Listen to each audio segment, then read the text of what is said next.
Um, Thank you, everyone, for everyone's time this afternoon.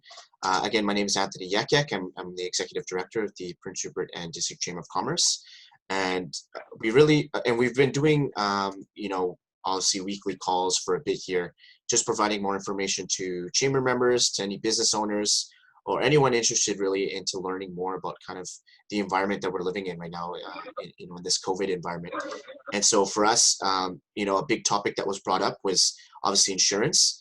As we all know, insurance is something that affects all of us, in all aspects of life, whether it be with financial security or anything in your organizations or anything when it comes down to the assets that you own. And we have great representatives here today that are within Prince Rupert and have done business in Prince Rupert, to discuss that and to kind of give more a kind of face to who is here in our community that really has the information regarding insurance, but that also provides services that can help support you and your businesses and yourself personally.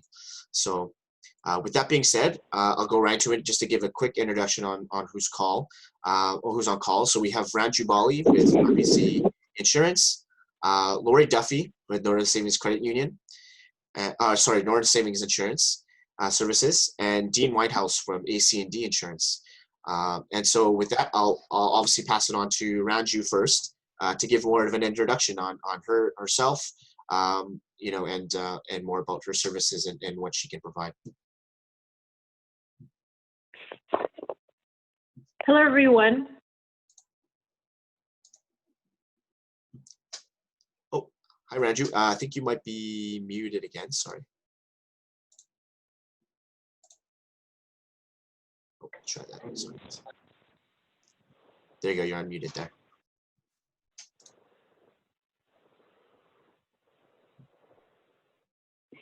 Can you hear me now, Anthony? Oh, yeah, we can hear you now. Excellent, excellent. Hello, everyone. I'm Ranju Bali, and I'm with RBC Insurance. I've been with the insurance industry for over 20 years, helped lots of clients. And incidentally, my first job in insurance was with AC&D, where Dean works. So it's been a long get-go there. And so with that, some of you may or may not know, I was born and raised in Prince Rupert. My family's still there. And it's such a great community, and I take pride in coming back each year and helping volunteer there, especially with CFest and volunteering and all the various activities like the Seniors Tea and Rotary. So here we're here today to help shed some light on some insurance questions that might arise during this pandemic. And I also have with me today my colleague, Trish Herrera, who is the Senior Sales Consultant in Western Canada. Awesome. Thank you so much, Ranju. And yeah, definitely. So I think I forgot to mention as well, feel free to put any questions into the chat box. As the conversation goes along, and I'll make sure to moderate as we go along. But we do have some questions that were submitted, previously to the call. So those questions will be kind of directed out to each of the panelists individually, and that might answer some of the questions that you might have that are in the back of your mind now. So with that being said, I'll introduce our next panelist and speaker today, and it's Laurie Duffy from Northern Savings Insurance Services. So thank you, Laurie, so much. Thank you so much for your time. Well, thank you, Anthony. I'd just like to start off with, I am working from home, so I'm just going to apologize in advance in case my dogs start barking.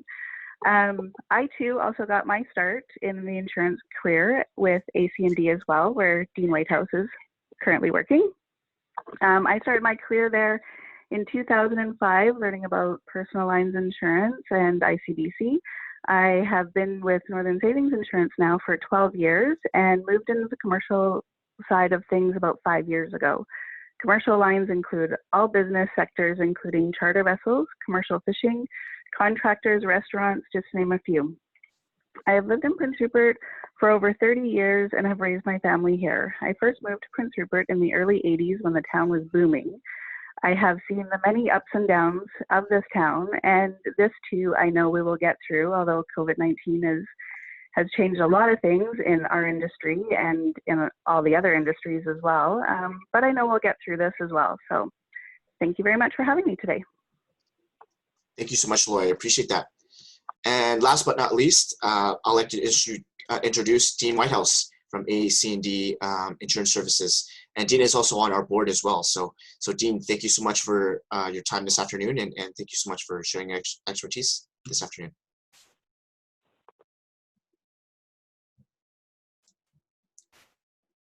Oh, I think actually, I might have had to give him a heads up to see if I can just see here.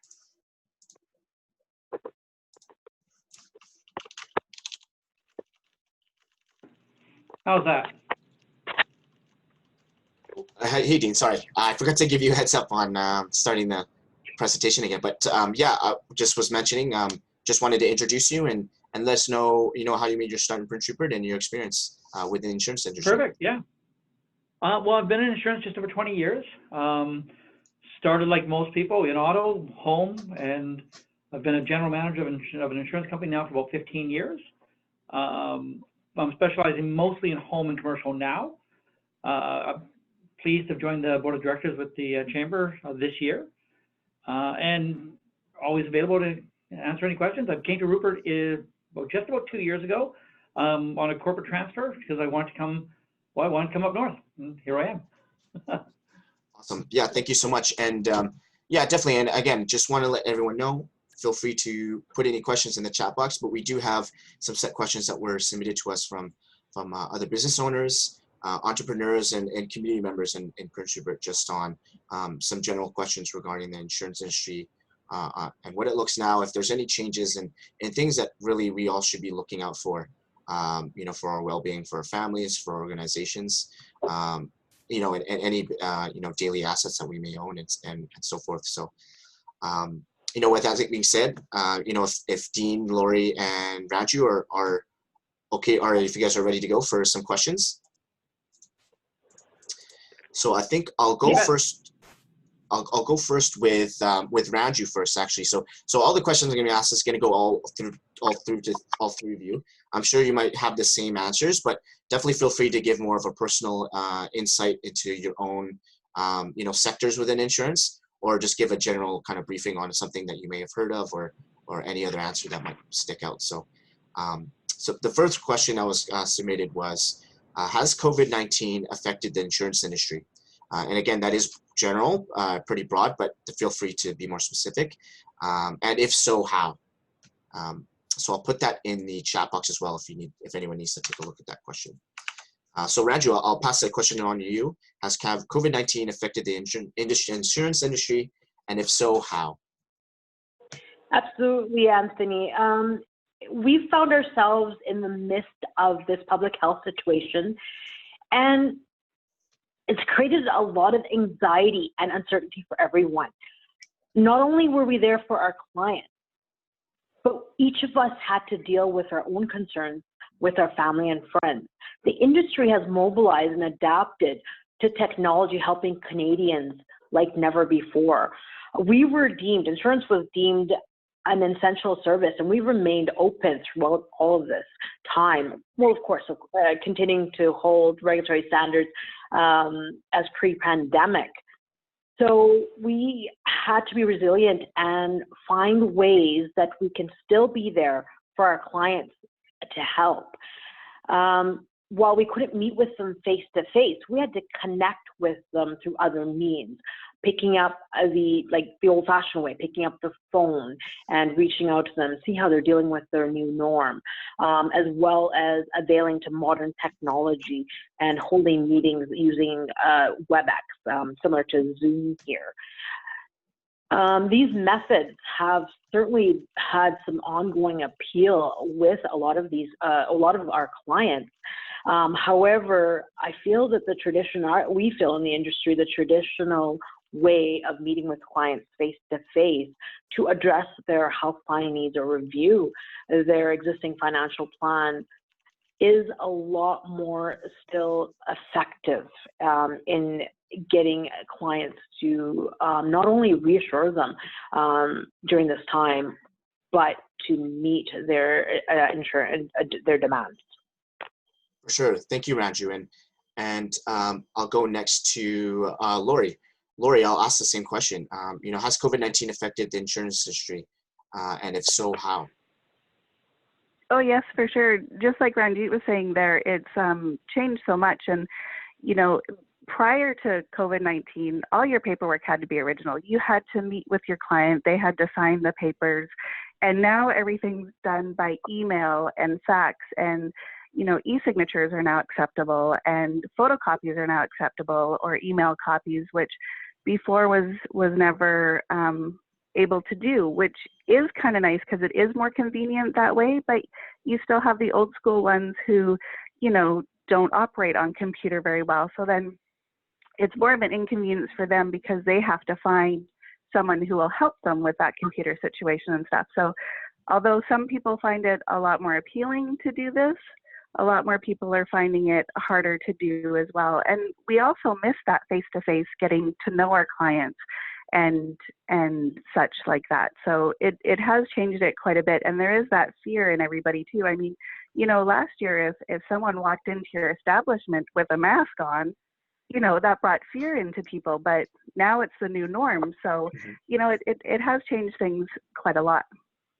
And I'll pass it on to Dean. For sure, those are great points. Thank you, Laurie. And yes, Dean, same question. Has COVID-19 affected the insurance industry, and from your perspective, and if so, how? Well, I'd like to echo the first two speakers. That they're absolutely right. Historically, insurance has been sort of very customer-facing, which is changing, and the use of technology has changed a lot of things. We're also sort of seeing some functional changes, especially in commercial insurance, where there are wording changes for coming through the companies, where they're now specifically excluding pandemic coverage, where it was implied in many cases before, it wasn't specifically laid out. So we're sort of seeing some functional changes as far as the way policies are written. And I'm not sure if everybody else is seeing this, but we're also seeing a significantly hardening market. Now, we've been seeing a hardening market for the last sort of 12, 18 months anyways, but this has really kind of kicked it into the next level, where there are fewer insurance companies willing to get on board with policies, and what they're charging you for is increasing. So there's sort of a hardening market of functional and then mechanical change that we're sort of seeing every day. For sure, definitely. And that's a very good point that you mentioned, and actually it'll lead into another question, but I like to mention as well, I think it's like that for every industry, and yeah, and insurance, I guess, is no exception. So it's interesting to see that, from an industry that, from a standpoint that we don't really look too far into, but it's great to see those insights for sure. But to continue on with the hardening market and things that you mentioned, actually the next question that was asked, and I'll ask it to the other panelists as well as, and I'll go to Dean first, is do you expect to see changes in the future within the insurance industry? I know you mentioned the hardening market. Is there any other implications that might kind of show up in the future, and this year or the next year or 5 years, et cetera?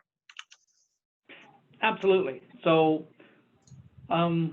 typically markets used to run in a sort of a 24, 36-month cycle. If that were the case, we would be coming out of the hardening market now. That does not appear to be the case.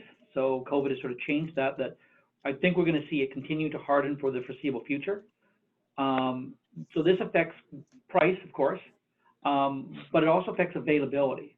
I put a piece of business to market yesterday that normally I'd have 5 or 10 positive responses to, and receive almost all negatives, and 2 responses, and they didn't want to take the whole risk. They wanted only pieces of it. So when it talks about changes, I think we're going to see a lot more subscription policies. That's basically where a whole bunch of companies get onto the same policy. And I think we're going to see a decrease in capacity. So a lot fewer companies wanting to get on in any particular region. So it's going to be harder to get it. What you're going to get is probably not going to be as good as it was, and it's going to cost you more. For sure. Not to be too blunt.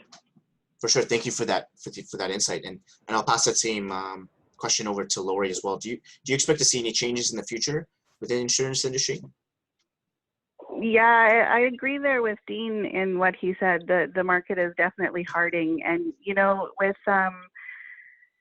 with what he said there with a quote, usually I would have a quote back within the same day, and now it's taking a little bit longer. It can take up to, a week to get a quote back from insurance companies now. And yeah, that is the thing. A lot of them, they're really tight on their underwriting standards now, and your risk kind of has to fall into the exact category. They're kind of getting away with, oh, okay, yeah, it's pretty close to what we're looking for. Now it's pretty strict on what it is that they want, and definitely people should expect their premiums to go higher. Unfortunately, that's the way the market's going, and probably will be for the next couple of years. For sure. Thank you, Laurie. And Ranju, I'll ask the same question as well. Do you expect to see changes in the future within the insurance industry or within your insurance industry field? Oh, yes, Anthony, absolutely. The changes that we've put forth now, and I gotta say, insurance has always been slow to change. It sometimes takes a crisis to make things happen.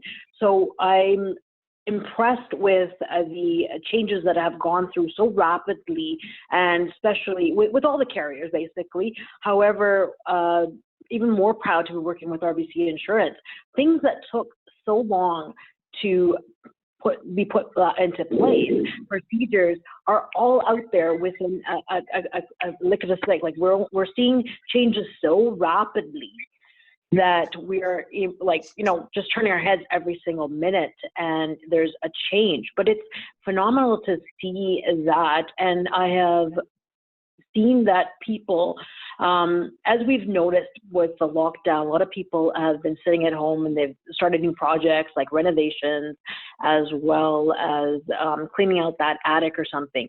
People have taken the life insurance is brought out to the top of the list of their to-do list now, and I think that we're gonna continue with all these changes that we've put forth, such as the paramedical process has changed now. Although there was a delay quite some time with the process and having to deal with the appropriate protocols, I think we're going to continue with these type of situations and going with electronic applications. As Laurie also mentioned, that there used to be a day where we did paper and pen. I still have applications that I review where they were the old-fashioned, you've got the carbon copy. But I think we're going to stick with the electronic means, and this is a great change coming forth. And the way we do things, I don't think we'll ever go back to our norm. There's exciting things to be put through with the insurance industry the way it is now. And I think with RBC's insurances, anyways, we will continue to be there for our clients regardless of what hiccups are there, and use these new means to help any which way. For sure. Thank you, Ranju, on that. And actually, that kind of comes in right to our next question, but I'll give some clarity on a question that Nathan sent out about regarding, what specifically does a hardening market mean? And thank you, Dean, for that response in the chat. So I'll just read it out quickly. So Dean mentioned that a hardening market is where there's less capacity available to the broker and thus the consumer. So individual insurance companies are far tighter in their underwriting criteria, and it is harder to find coverage, and it is more expensive. So it's definitely something that isn't positive within the industry, but I guess it could be something that is definitely temporary and is something situational based. So obviously with Dean, Ranju, and Laurie on call, this is something that you can definitely reach out to them, after this call, and definitely just consult with them to see, what potential other opportunities there may be, regarding your own insurance policies or life insurance policies, etc. But with that being said, I know you guys were mentioning that, with the changes within the businesses, there's changes to potential policies and stuff like that. And I know this call is more specifically to businesses and individuals. And so the next question is more specific for businesses. So actually, I'll pass it on to Ranju since she just mentioned it last. Is what do you suggest businesses do to learn more about their policies and potential future changes. Because obviously, we have these calls here like today, and obviously we'd love to do more of these in the future, but obviously for, clients that want to, learn more frequently or to stay up to date, through doing trial times, what's the best way they can do to learn more about their policies and future changes along the lines? So absolutely. I feel that this is the best time now to review your insurance, whether you're a business or an individual. The best advice I would give is to meet with your representative, and if you've got existing insurance, if not, this is what I'm available for. As we've spoken quite a few times, Anthony, I am a salaried individual, so we're not on commission. I can help you review the existing insurance that you have in place to ensure that you have everything that you need based on your needs. Because contrary to popular belief, insurance is not a one-size-fits-all. I highly encourage everybody to sit down, and even though I am not there face-to-face this year as I usually am, I am there available to speak with you either virtually over the WebEx or by phone, and we can review what your insurance policy is and if it actually dictates your needs and what your future holds with that insurance policy, because your needs are going to change, and a lot has changed with this pandemic. So again, I highly urge people to sit down, and I'm available to answer any questions. As far as keeping up to date, there was a lot of information out there. There was a recent article in the Globe and Mail that says that life insurance is now a priority for many financial advisors' clients. As I mentioned before, it's become the top of everybody's list. Now, while there's a lot of information out there, I have in the past, as you probably remember, I was out there doing a lunch and learn. RBC is more than willing to do more lunch and learns like that, or virtual meetings to help you keep up to date with the market and to help you learn more about your insurance needs. Awesome. Thank you, Ranju. And I'll pass that same question over to Laurie. What do you suggest businesses or, entrepreneurs or individuals do to learn more about their policies and, potential future changes? Yes, definitely. I agree there. You do want to review your policy, and if there's anything that you're unsure of or something that you think you may need, or just anything that comes to mind, definitely talk to your broker, your representative, because we're all here. And, even if we don't have that answer for you right away, if there's something, different that you're looking at or inquiring about, we will get back to you and we will have that answer for you. And, it's best to talk to the professional about it. There's a lot of table talk. You'll sit around, you'll talk about things, and somebody may mention something and it could be totally wrong, but it puts you into a panic and, oh, maybe I don't have that and maybe I should look into it. Things like that. We're always here for you. Anytime we can answer your questions, and, by phone, by email, whichever works best for you. Things that businesses can do right now that employers should look at is to make sure that they have the proper safety in place for their employees, to make their employees feel safe at work. Make sure that they have masks available if needed, that they're giving them proper breaks and stuff like that. And another thing that employees should look at, those employers who have their employees working at home, the employee should let their home insurance company know as well that they now have a home office set up.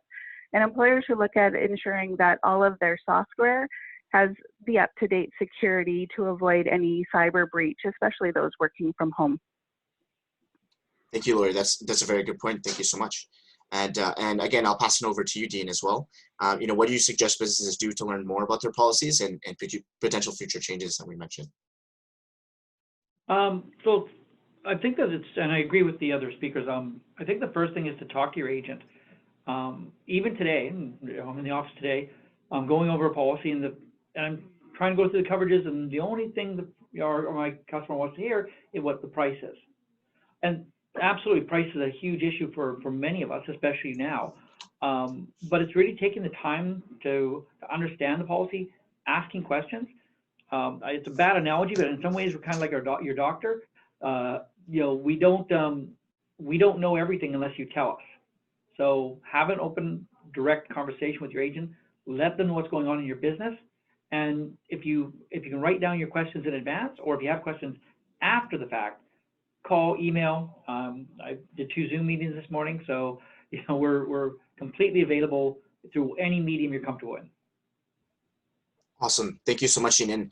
And with that being said, I can definitely vouch for all 3, for both Laurie, Dean, and Ranju. They're very easygoing people. So definitely don't hesitate to reach out to any 3 of them for any of your insurance questions. And we'll make sure to share their contact information to you all through email afterwards as well, if you'd like to contact them personally after today's call. But like you mentioned, Dean, you talked about rising insurance premiums in the past, or in the past questions. And also insurance has different sectors. And a question that was posed was that, with the sight of more uncertain events, rising insurance premiums can become an issue for businesses. Which key sectors are most vulnerable in rising insurance premiums? So do you want me to go with that one? Yes, yeah. If you have an answer, and again, I'd just like to let you guys know if there are questions that you might not have answers to right away, definitely feel free to. We can follow up with you again at another time as well. So no pressure there. Perfect. So right now, where I'm seeing it the most, and what I think a lot of commercial agents are seeing it in, is in the hospitality sector. As with the hospitality sector, in the short and near terms, people are traveling less. They're having fewer events. Their events are smaller due to regulations, and that impacts those frontline workers that provide those services. So right now we're seeing some big changes in the hospitality sector, hotels, bars, restaurants. We do some commercial clients, that also provide transportation. So like Air Canada, Northwest Air. We're also finding a lot of those vendors are expecting big changes as those sectors contract. So hospitality now, and transportation, and as we move forward. Perfect. Thank you, Dean, for that. And I'll pass that same question over to Laurie. With the rising, uncertainty of events and rising insurance premiums, which key sectors are most vulnerable to the rising insurance premiums? Yeah, pretty much the same as what Dean had said. That's pretty much what we've seen as well, the licensed establishment. Although, we have seen an increase in all sectors. Those ones are just being hit the hardest. And it is becoming tough both on our point and as well as the consumer point or the business point, because like Dean said, they want to know the premium, and of course they do, but they do need to expect that these premiums are going to rise, this year and probably the next year and maybe even the year after that until things settle down a little bit more. For sure. Thank you, Laurie, for that insight. And Ranju, obviously, I'm sure you can confirm with the 2 other panelists that that certain sectors are being affected. But are there rising insurance premiums in the in the life insurance industry, or is it more specific in other areas, or what are your thoughts, Ranju? I absolutely agree with both Dean and Laurie, where certain sectors have seen different price increases. Unfortunately, with the way things are in life insurance and the way things are with the pandemic, we're clearly in uncharted waters. So it's very hard to will be at that time. We're still adhering to our contract wordings, but as far as pricing, it's very tough to really predict where the pricing will go, whether it'll go up or what. The good news is that with the new technologies that we have adapted, we'll continue to provide the advice and support that the clients need. But as far as the pricing aspect, it's very hard to predict. Perhaps my colleague Trish can maybe shed some light onto that as well. For sure, Trish, if you feel free to unmute your line as well, if you want to chime in as well.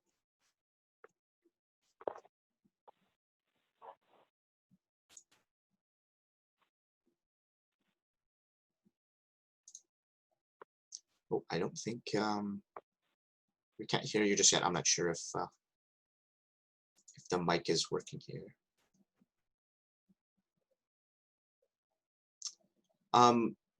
Yeah, but sorry, Tricia. Can you hear me? Sorry, Oh, can yes, you hear me yeah, now? we can hear you now, yeah.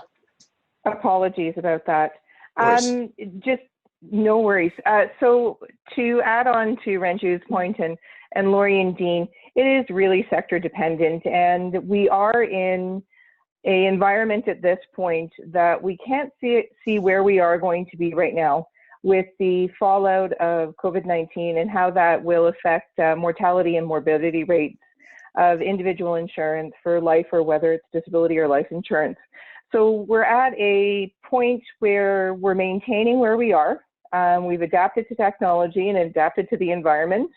And over a period of time, which is a longer period of time from a cyclical point of view than our commercial partners or our home and auto partners, that we'll have to see how it plays out and how that will affect rates in the future.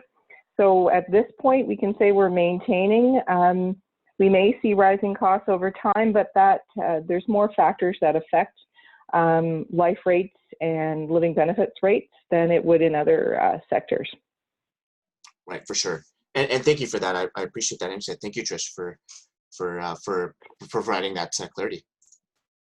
And just if I can add one more point there, Anthony, to Sure. Trish's point, we with the good news is with the insurance industry, it's a lot more stable than maybe some of the sectors. So we, again, where it's hard to predict.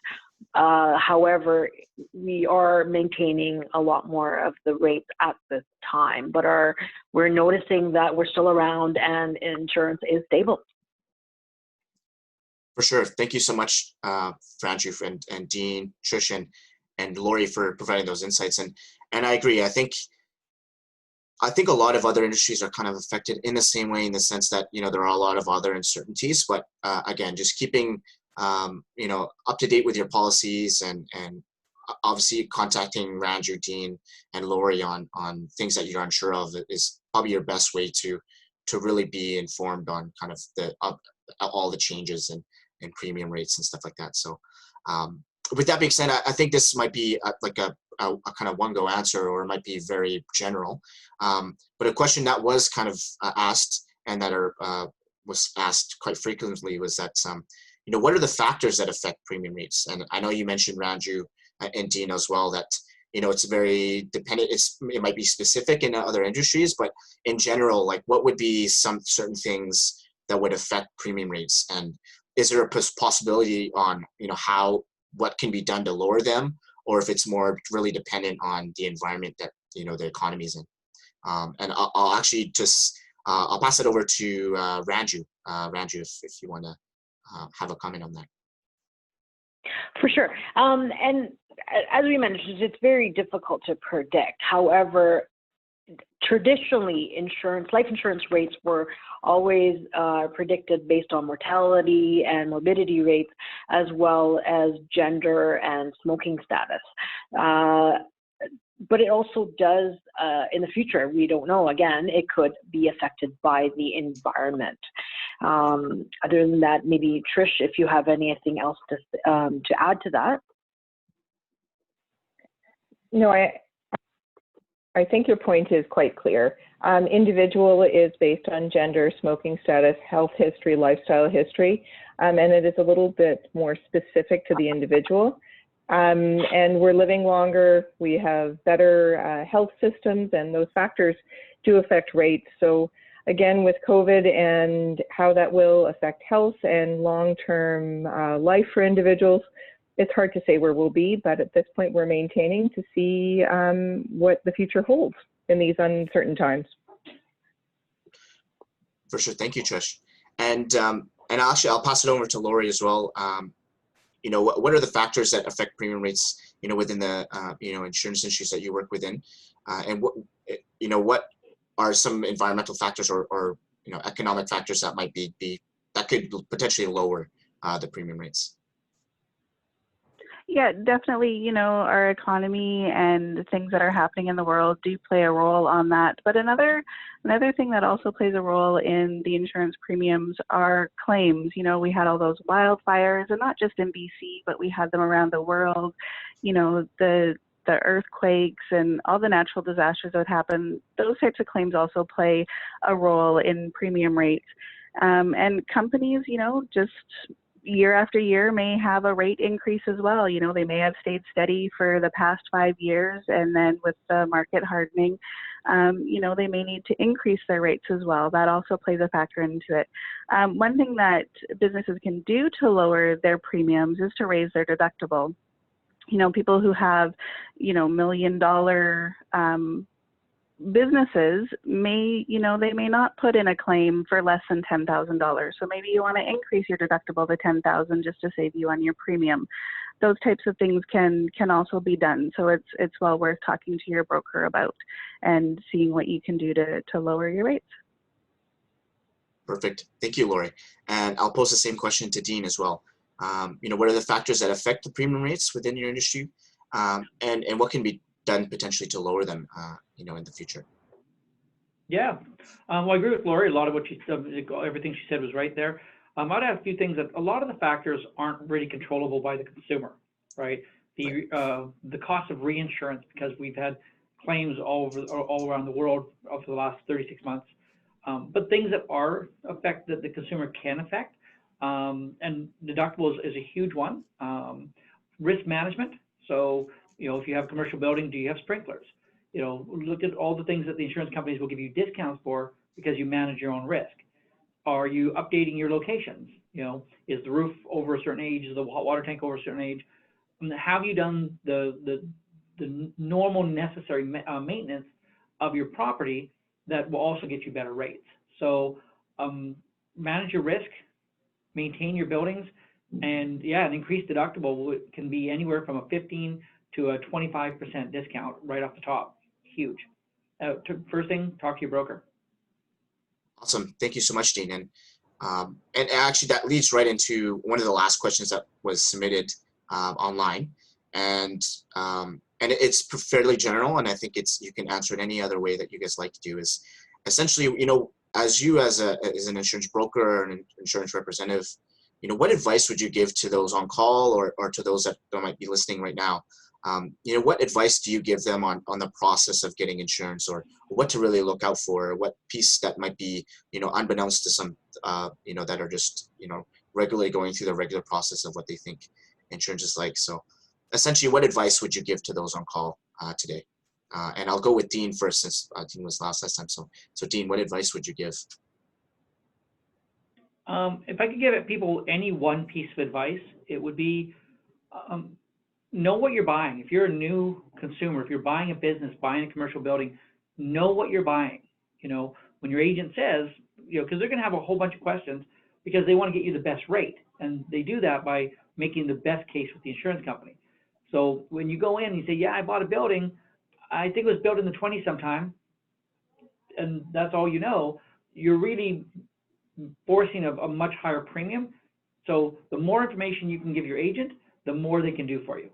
So I guess that would be my biggest piece of advice. Talk to your agent as soon as you can. Give them as much time to put it to market as they can, so they can get as many companies to respond. Sort of like in real estate, you want a whole bunch of people interested, and that way you get a better rate. And go in knowing the details. Know when it was built. Know how old the roof is. This is stuff that should be on any inspection report. And just plan ahead, I guess. Plan ahead, know what you want, and know the details of your buildings. That's it. Perfect. Thank you so much, Dean. And I'll go right to Laurie. Same question. What advice would you give those on call that might be, unknown knowledge or something that might help someone new going into the industry, buying into insurance?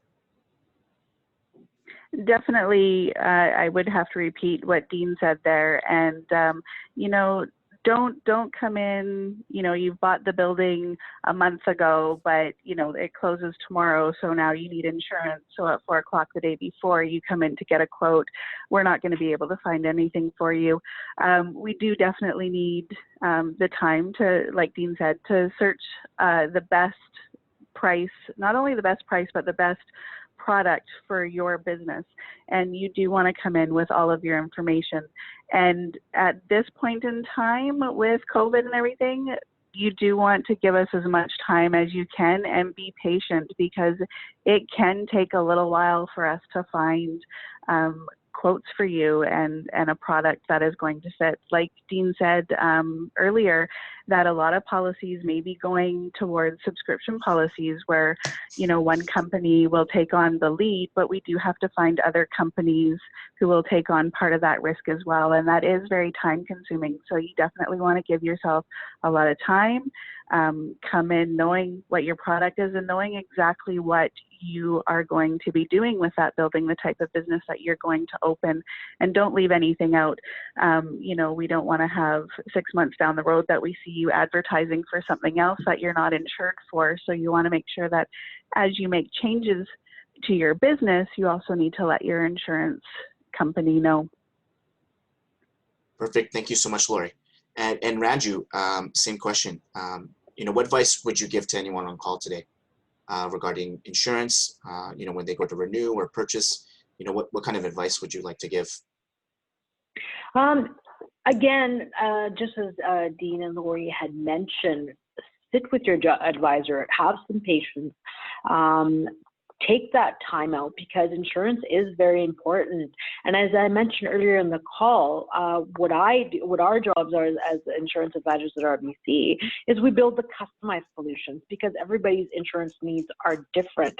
And it is sort of an urgency to look at insurance, because I don't know if you guys remember the 2009, when 2009 hit. At that time, I was in the group insurance industry, and many people were losing their jobs left, right, and center. Employers were calling in, advising that I don't have money to pay my employees their wages. How can I afford to afford to give them benefits? So now, fast forward to 2020, we're sitting here in a new crisis with COVID, and we've had our phones ringing off the hook, whether it be for travel, whether it be for life insurance or benefits, because people have lost their benefits because they've lost their job. And a lot of people don't realize how inexpensive it is to get life insurance. And a lot of times they don't realize that when you do leave your company, or when you retire, not necessarily are you going to have those benefits carry forward with you. And insurance does get more expensive as we age. So you don't want to be sitting at 50 or 55 trying to get a life insurance policy, because either you've lost your job or you've now looking towards retirement. I have a lot of people that come to me and say, I didn't think about this now, but now I'm looking at life insurance. Yes, we can still help you, and I pride myself to still be able to sit with you and take that time to review your individual needs. But it does get pricier, and unfortunately, we might be sitting at a place where you're uninsurable when we're young, or life happens. You never know. You could be young and not insurable. So please, I recommend anybody on call today to sit down and to review what their insurance needs are, and to talk to professionals such as myself or Dean and Laurie, and get that insurance conversation started sooner than later. Perfect. Thank you, Ranju.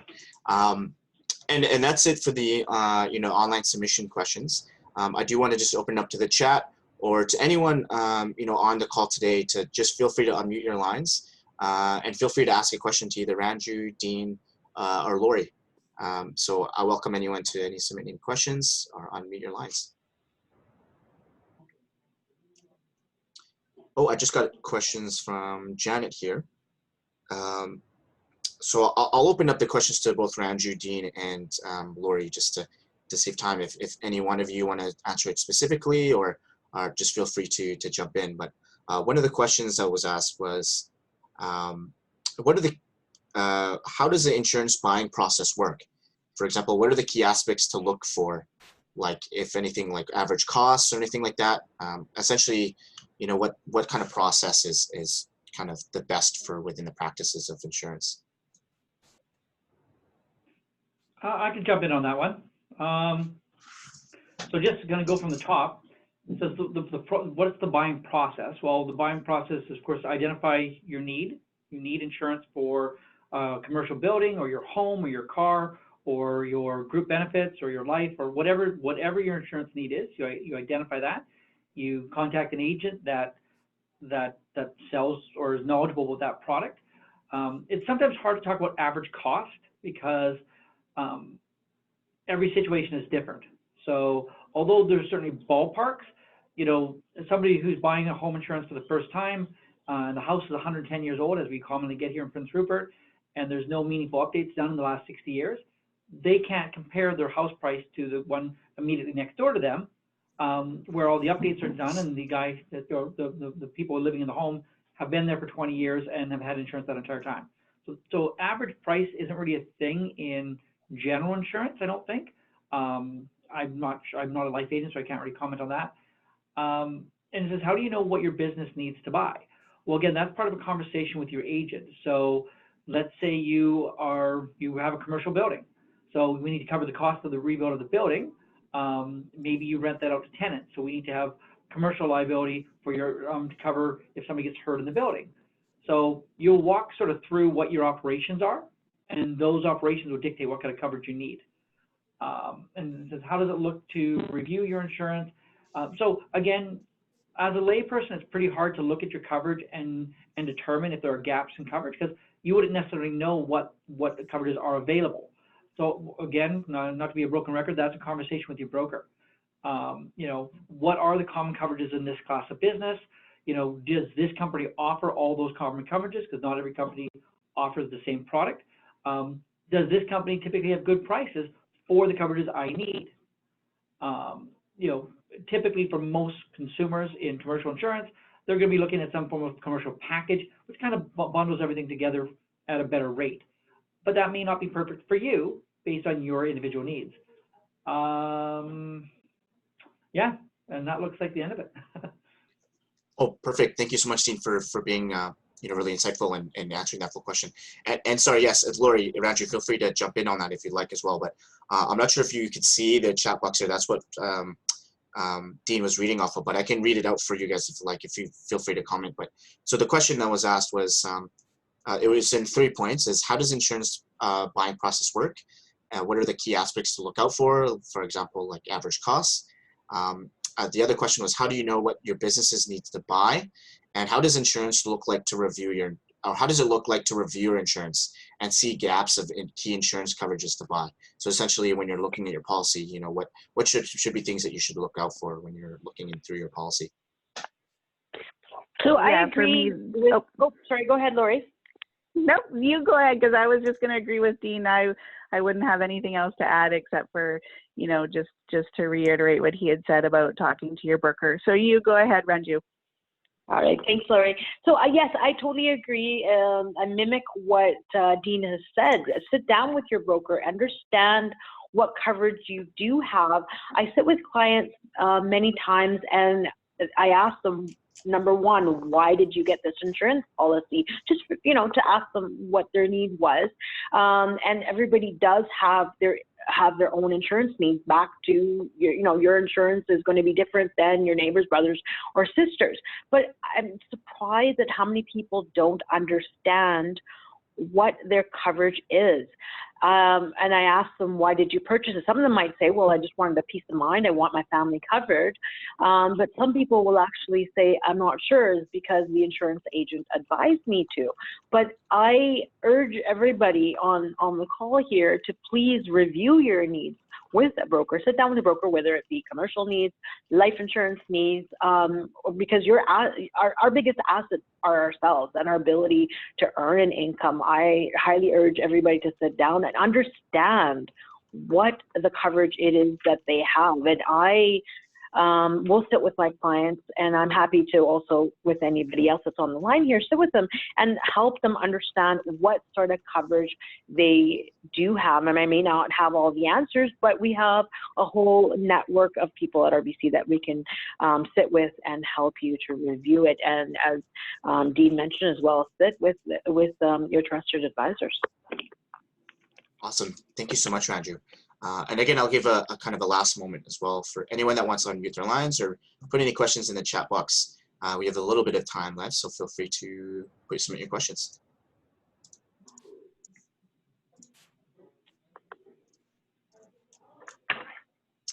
Awesome. Well, it sounds like you guys did a great job kind of giving an overview. And again, I know it was a lot of information for everyone on call today, but again, this will be provided on our social media, and we'll make sure to share this information to everyone as well. It will also include Ranju's, Dean's, and Laurie's contact information for you guys to to have to reach out to them. Like they mentioned, one of the big pieces of kind of what was mentioned today is just go out and talk to your broker. I mean, having that face-to-face interaction, or right now having over the call or even a Zoom call, can really clear up a lot of your questions and uncertainties. So. Yeah, actually, there's Fat actually just put in more questions here. So this is more. There's about 3 questions here. So one question is just in general to all the panelists. So I'll moderate this one. Is during this pandemic, has your company noticed any related claims? If so, what were the claims and how was it resolved?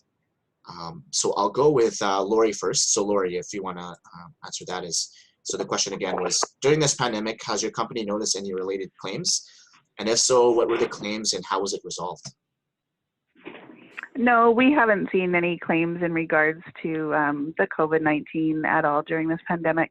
We haven't seen anything. There were some inquiries in regards to business interruption insurance, but with regards to business interruption insurance, there actually has to be damage done to your property in order for it to work. So there was no claims in regards to that. Thank you, Laurie. And I'll go right to Dean as well. During this pandemic, has your company noticed any related claims? And if so, what were the claims and how was it resolved? Similar to Laurie, we've seen a tremendous number of inquiries regarding business interruption coverage. There's also often coverage for in different commercial policies for when you're closed due to the act of a civil authority. So when the provincial government shut everything down, there was some feeling that there may be coverage under that element of the policy. Most companies, in fact, all companies that I know of, have reverted that back to standard business interruption, which means that there is no coverage for this kind of thing. Now, one thing I'm going to throw out there, if everybody remembers when the Bow River overran in Calgary a couple of years ago, typically overland water or flood coverage was not part of a personalized product, home product. Now it's available by almost every company, right? And that was the Insurance Council of Canada and the provincial and federal governments working together to get those coverages available. It is certainly possible that at some point in the future, these coverages will become available and they'll be added to business interruption policies. That's simply not the case today. So the quick answer there is there have been no successful COVID-19 claims that I know of. Awesome. Thank you, Dean, for that. And I'll go right to Ranju as well with that same question. During this pandemic, has your company noticed any related claims? And if so, what were the claims and how was it resolved? So Anthony, we've received a lot of calls, a phenomenal number of calls inquiring how the insurance policies are going to be affected through all of this. Unfortunately, this is all new territory, so it's hard to really predict anything, but we are adhering to our contract wordings and just reassuring the consumers and our clients that we're still there and your life insurance will still be as per the contract wording. But as far as any related claims, we don't have any sort of data on that at this point. For sure. Thank you, Ranju. And actually, I'm just looking at the second question, and it might refer more to life insurance, but definitely Dean and Laurie, feel free to tune in as well after, I read out this question. But Ranju, I'll actually ask this directly to you for now. And it's a continuation of Fat's conversation or question is, if COVID-19 was contracted by an individual, will this affect their current individual policies? If so, what questions should they ask their insurance advisors, and what documents they may need for their adjuster? So, as I mentioned before, we are adhering to our contract wordings that are, so if you open up your contract, we are not going to go against those wordings. The advice I'd recommend is if anybody does unfortunately contract that, they get in touch with their advisor or myself quickly, and then we can look at starting a claim with the doctor and everything else. But like I said, we are adhering to our contract wordings. It's not going to change. We're not going to deny any claims that are written up in there. Maybe Trish can shed some light on that as well, right? Sure, thanks, Ranju. That's a great question, and one that we've seen often. At this point, carriers are adhering to the wordings that are contained in existing contracts. The transformation that we may see in the future with COVID can't be adjudicated at this point because we don't know what the results will be. Claims can vary at some points, but the advice is reach out to your existing advisor, review what you have. With the contraction of COVID, it could affect you in a whole variety of ways. And that's where your group insurance can play a part if you are unable to work at this point. And you will go through the claims process just like you would go through any claims process, whether you have had a serious illness or an illness related to COVID, it will still be the same at this point. Hard to predict where it will lead in the future, but carriers are adhering to their existing wording, and we will go from that format and go with what changes we can and do the best that we can for our clients. I hope that helps. For sure. No, thank you so much for that clarity. And yeah, I think it just goes to show kind of what everyone with the panelists were echoing. Just definitely go reach out to your advisor and really get more of that information from them directly from the professional. Obviously, reading into your policy is great, but obviously there might be little mentionings in the wordings that really mentions that you need to really have further that conversation. But yeah, Dean and Laurie, feel free to chime in if you want to continue on that, answer that question as well. But yeah, so actually there's also another question that Fat sent, and it's directly to Dean, but obviously Laurie and Ranju and Trish, feel free to fill in and answer as well. But Dean, the question that was asked is, as per commercial building that was for commercial buildings that was operational prior to COVID-19, but is now currently emptied with all employees working from home, but the business still has all assets and undertakings on site. Does this affect their current commercial policy? Otherwise, how can businesses continue to keep their current policy?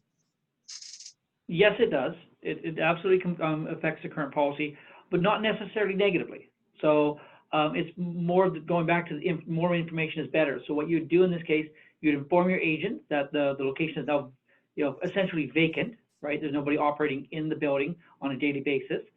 And then we would find out who's going to be checking on the building, make sure that the water's not running, whatnot.